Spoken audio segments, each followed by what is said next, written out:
लक्ष्मण जी के मन में अचानक एक विशेष लालसा ने जन्म लिया। लखन हृदय लालसा विसेखी। कैसी लालसा ने जन्म लिया? जाए जनकपुर आई यहां लक्ष्मण जी के मन में भाव ने जन्म लिया कि यदि अनुमति प्राप्त हो जाती तो मिथिला दर्शन करके हम लोग चले आते। अब यहां एक निवेदन करूं आपसे, इस घटना के पहले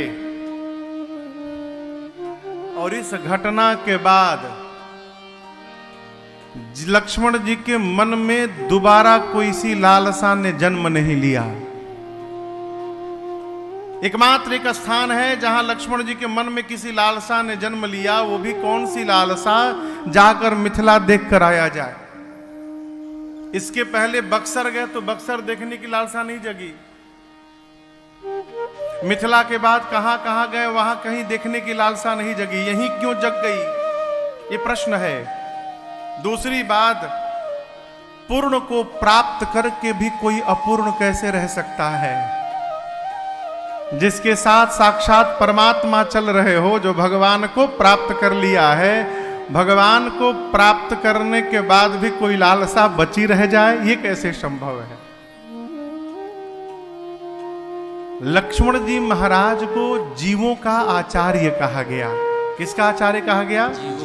हम जो जीव हैं, हमारे आचार्य कौन है? लक्ष्मण भैया, उनको जीवाचार्य कहा गया। कल आपको ये माला मैंने दिखाई थी, याद है ना? ये कौन है? भक्त हैं। ये धागा क्या है? भक्ति है। ये कौन है? गुरु हैं। और ये भगवान है। अब आप दर्शन करिए, भगवान और भक्त के बीच में कौन बैठा है? गुरु जी बैठे हैं। इसलिए जागृत हुआ कि आज पूरी मिथिला में, मिथिला के एक एक घर में इस बात की चर्चा है, मति हेरा गई है। मिथिलावासी सोचने लगे कितने सुंदर होंगे वो दोनों, हमारे सौभाग्य में क्या उनका दर्शन लिखा हुआ है। लक्ष्मण जी आचार्य हैं। आचार्य का व्यवहार ही है कि जीव का, जीवात्मा का परमात्मा से दर्शन कराए, मिलन कराए। मिथिला वासियों को भी रघुनाथ जी का दर्शन प्राप्त हो जाए, इस भाव को पुष्ट करने के लिए आज लक्ष्मण जी के मन में मिथिला देखने का भाव जागृत हुआ है। राम जी के भय के मारे, गुरुदेव के संकोच के कारण लक्ष्मण जी बोले नहीं, मन की बात को मन में दबा गए। श्री राम जानते जो भी भला बुरा है, मेरे राम जानते हैं। रघुनाथ जी सब जान गए कि लक्ष्मण जी नगर देखना चाहते हैं। गुरुदेव से राम जी ने कहा, गुरुदेव, नाथ लखनपुर देखन चाही। भाई साहब मिथिला देखना चाहते हैं, आपके डर के मारे नहीं बोल रहे हैं। यदि अनुमति प्राप्त हो जाए गुरुजी, तो मैं लेके जाऊंगा और नगर दिखाकर तुरंत ले आऊंगा। गुरुदेव सोचने लगे, नगर वो दिखाएगा जो पहले देख कर गया हो। हम जिस दिन से यहां आए हैं रामेश्वरम, इस सीढ़ी पे चढ़े हैं, अब तक सीढ़ी से उतरे नहीं है नीचे। दर्शन हो गया सबका? अभी नहीं है। हम सुबह जाएंगे, कल भोर में कल निकलेंगे। कहीं भी जाते हैं देखने का भाव होता है। यदि आप वहां पर नए हैं तो अकेले कैसे घूमेंगे? गुरु जी सोचे, जैसे राम जी अकेले आज पहली बार आए हैं, लक्ष्मण जी पहली बार आए हैं। जब लक्ष्मण जी नहीं देखे हैं, राम जी नहीं देखे हैं, तो राम जी घुमाएंगे क्या? इसका अर्थ है ये दोनों भाई नगर देखना नहीं चाहते। फिर नगरवासियों को अपने स्वरूप का दर्शन कराना चाहते हैं, इसीलिए नगर जाने की अनुमति मांग रहे हैं। अनुमति दे डाली।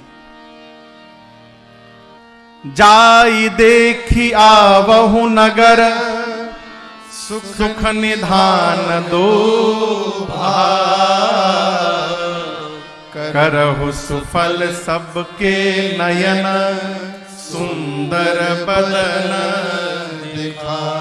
गुरुदेव ने अनुमति प्रदान की। यहां देखिए गुरु जी की वाक्य में दोनों भाव की रक्षा है। गुरु जी ने कहा जाई देखी आवहु नगर, जाइए नगर देखकर आइए। कौन? सुख निधान दो भाई, सुख देने वाले दोनों भैया, जाइए नगर देखकर आइए। ये आप कह रहे हैं राम जी, लेकिन मैं जानता हूं करहु सुफल सबके नयन, सबके नेत्र को धन्य करिए, सुंदर बदन देखा। सुंदर स्वरूप का दर्शन कराकर सबके नेत्र को धन्य करिए, कृतार्थ करिए। राम जी गुरुदेव भगवान के चरणों में प्रणिपात होकर चले। पूरी मिथिला में सूचना फैल गई। एज देखा नगरा भूप सुत आए, देखा नगरा भूप सुत आए, समाचार पूर्वासी न पाए, समाचार पूर्वासी न पाए, धाए धाम काम सब त्यागे, धाए धाम काम सब त्यागे, मनहु रंक निधि लूटन लागे, मनहु रंक निधि लूटन लागे। देखन नगर भूप सुत आए, समाचार पुरवासिन पाए। आपको बतावें, जनक जी महाराज जब विश्वामित्र जी से मिलने गए थे तो अकेले नहीं गए थे। कौन गया था साथ में?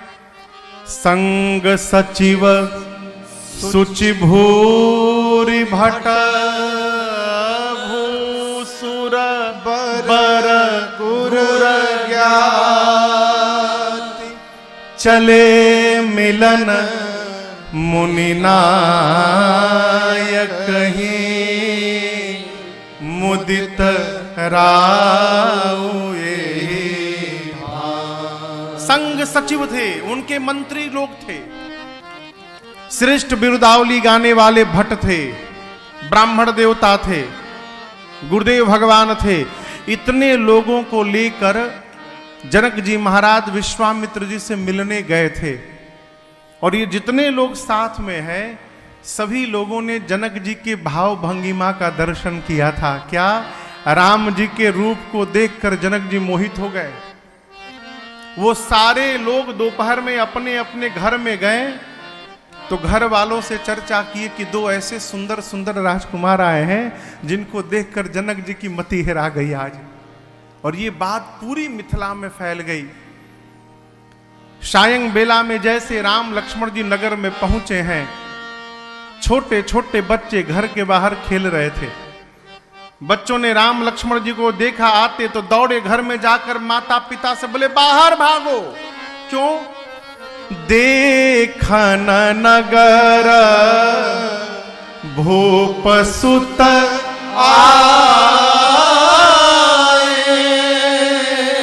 दोपहर में आप लोग जिनको देखने की चर्चा कर रहे थे वो दर्शन देने बाहर घूम रहे हैं।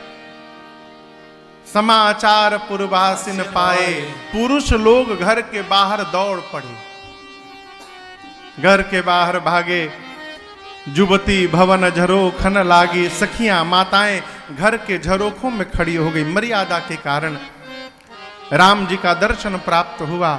आपस में सखियां बात करने लगी।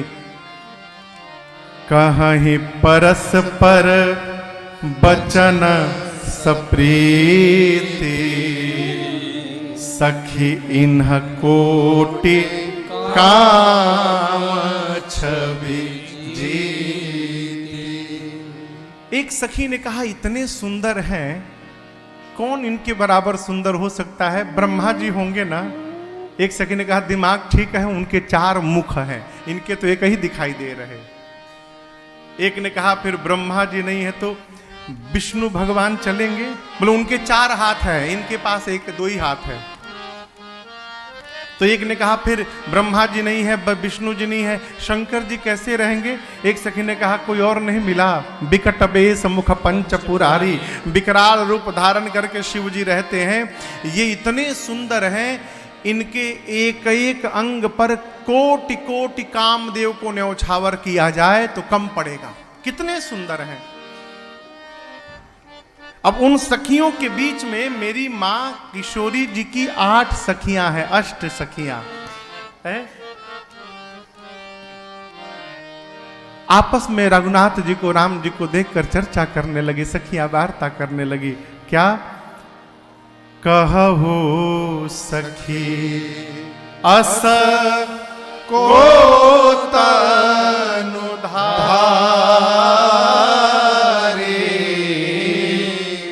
जेहि ना मोह यह रूप निहारे,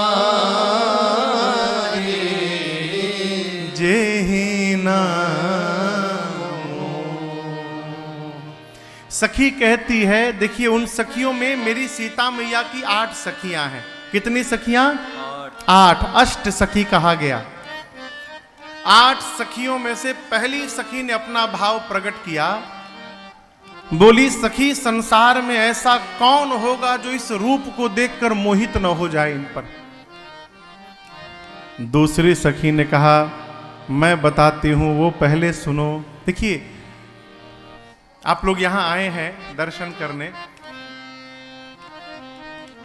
पुरुष यदि यहां से बैठ के चेन्नई तक जाए, ट्रेन में, बस में, मदुराई से जहाज में, चेन्नई का हम तो कहते दिल्ली तक चला जाए, कोई एक दूसरे से कुछ नहीं बोलेगा। पूरी यात्रा निकल जाएगी, सब अपने में व्यस्त रहेंगे। दुई माता जी लोगों को मदुराई ना भेजिए, रामेश्वरम से केवल मंडपम भेज दीजिए, समुंदर हुई पार। इस आधे घंटे की दूरी में पूरा आदान प्रदान हो जाएगा। किसके घर में कौन है, कितने लोग हैं, कौन अच्छा है, कौन बुरा है, कौन बहू अच्छी है, कौन बदमाश है, कौन अच्छा खाना बनाती है, कौन खराब बनाती है, पूरा आदान प्रदान। भगवान दोपहर में सुबह पहुंचे हैं, अभी किसी से मिले नहीं हैं, इतनी देर में ही दूसरी सखी ने पूरा पता लगा लिया। बोली ये जो आगे आगे सांवले वाले हैं इनका नाम है राम, इनकी माँ है कौशल्या, पीछे गोरे वाले धनुष बाण लिए हैं उनका नाम है लक्ष्मण, उनकी मैया है सुमित्रा। ये दोनों अयोध्या वाले महाराज चक्रवर्ती सम्राट दशरथ जी के कुमार हैं। यज्ञ रक्षा करने के लिए विश्वामित्र जी के साथ निकले हैं अयोध्या से। राम जी ने यज्ञ की रक्षा की, निशाचरों को मार दिया, यहाँ धनुष यज्ञ देखने आए हैं। हमने तो सुना है कि अपने सतानंद जी की मां अहिल्या जी का राम जी ने उद्धार भी कर दिया है। पूरी जानकारी। लक्ष्मण जी राम जी नीचे नीचे चल रहे थे, सखियां ऊपर बात कर रही हैं झरोखों पर। सखी की ये सारी बात लक्ष्मण जी के कान में पड़ गई। लक्ष्मण जी राम जी से बोले भैया लग रहा है कि कोई बहुत अपना खास ऊपर बैठा हुआ है, इतनी बारीक जानकारी हम लोग के विषय में, एक बार देखूं क्या कौन बैठा है। राम जी बोले भूल कर भी मत देखना, नीचे देखो, इसीलिए साथ में आया हूं कि तुम इधर उधर ना देखोगे। लक्ष्मण जी राम जी चलने लगे। तीसरी सखी ने कहा देखो तुमने तो जो बताया अच्छी बात है, राजकुमार हैं, लेकिन हम एक बात कहें, ये जो सांवले वाले हैं ना, जोग जानकी याह बर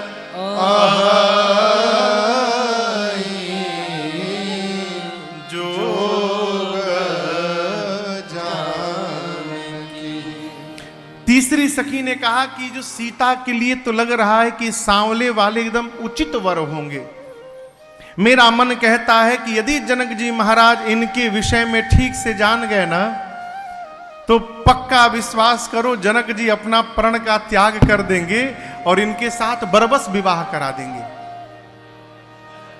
चौथी सखी ने कहा चुप रहो, महाराज ने इनको जान भी लिया है, पहचान भी लिया है, लेकिन उसके बाद भी महाराज ने अपने प्रण का त्याग अब तक नहीं किया है।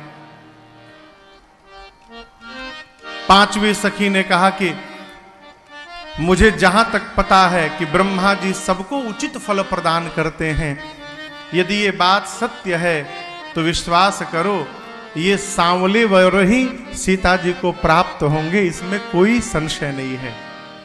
ये सुनकर छठवीं सखी नाचने लगी। सखियों ने पूछा तुम क्यों नाच रही हो?